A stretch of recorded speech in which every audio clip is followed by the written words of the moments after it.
Hello আপি, কি অবস্থা তোমার? আমি ফোন করব ভাবছিলাম। তোর কি অবস্থা বল?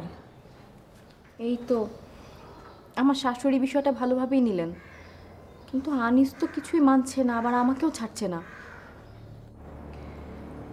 আমার শ্বশুর শাশুড়ি অসম্ভব ক্ষিপ্ত, খুবই বাজে বিহেভ করছেন। তবে সাইফ খুব নর্মাল অ্যাটিটিউড করছে। তাহলে তো হলোই।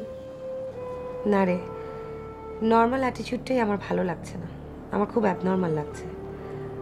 আর তাছাড়া আমি নিজেই তো বুঝে উঠতে পারছি না যে আমি এখন কি করব।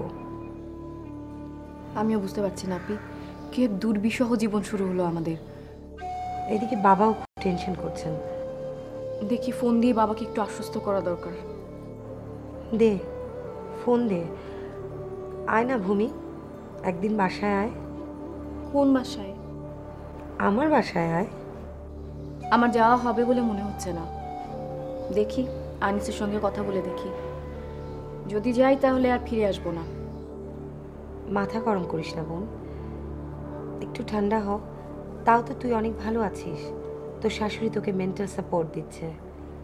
আর আমার চিন্তা কর। জানি না কি হবে, আমি কিচ্ছু জানি না। আমরা কেউ কাউকে এতটুকু আশা দিতে পারছি না। বৌমা, ভূমি, আমার শাশুড়ি ডাকছেন, আমি পরে করবো তোকে। হ্যাঁ, আচ্ছা ঠিক আছে, বাই।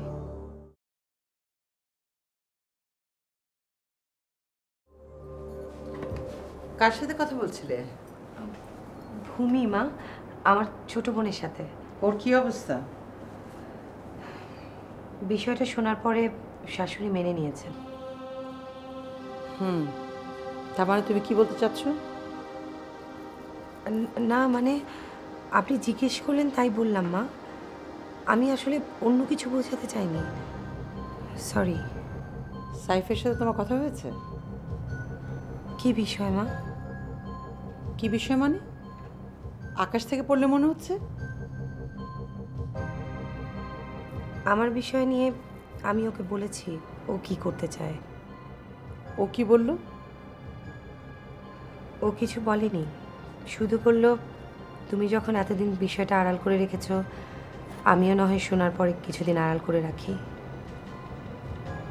ও ঠিক আছে।